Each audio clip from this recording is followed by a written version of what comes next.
સુરતના ઉધના વિસ્તારમાં પ્લાસ્ટિકના કારખાનામાં આગ લાગવાથી 5 કામદારો દાઝી ગયા, જેમાં 2 કામદારોના મોત નિપજ્યા। બાકીના 3 કામદારોને ખાનગી હોસ્પિટલમાં સારવાર આપવામાં આવી રહી છે। ઘટના સ્ક્રેપના ગોડાઉનમાં બની અને આગ લાગતા ગોડાઉનમાં બ્લાસ્ટ પણ થયો હતો। ઉધના પોલીસે તાત્કાલિક ઘટના સ્થળે પહોંચી અને સમગ્ર મામલે તપાસ શરૂ કરી છે।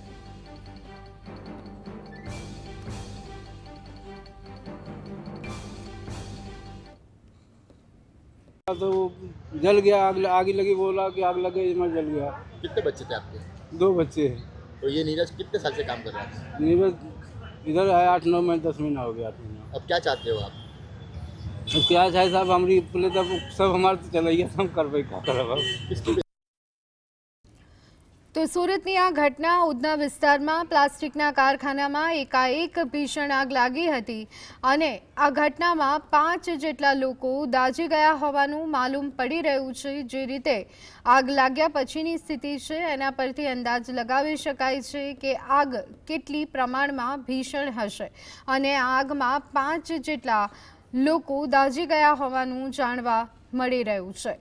તો સુરતથી મળતા સમાચાર, आग लागता गोडाउनमां ब्लास्ट पण थयो हतो।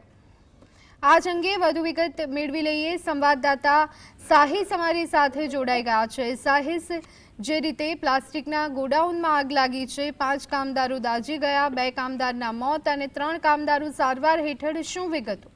बिल्कुल जी, ચોક્કસપણે ધોની સુરતના ઉધના વિસ્તારમાં આવેલા રોડ નંબર જે ધરતી નમકીન પાસે આગનો બનાવ બન્યો હતો। ત્યાં પ્લાસ્ટિકનો કારખાનો આવેલું હતું અને ત્યાં આગ લાગી હતી। આગ લાગતા 5 જેટલા કામદારો દાઝી ગયા હતા, જે પૈકી 2 કામદારોના સારવાર દરમિયાન મોત નીપજ્યા છે।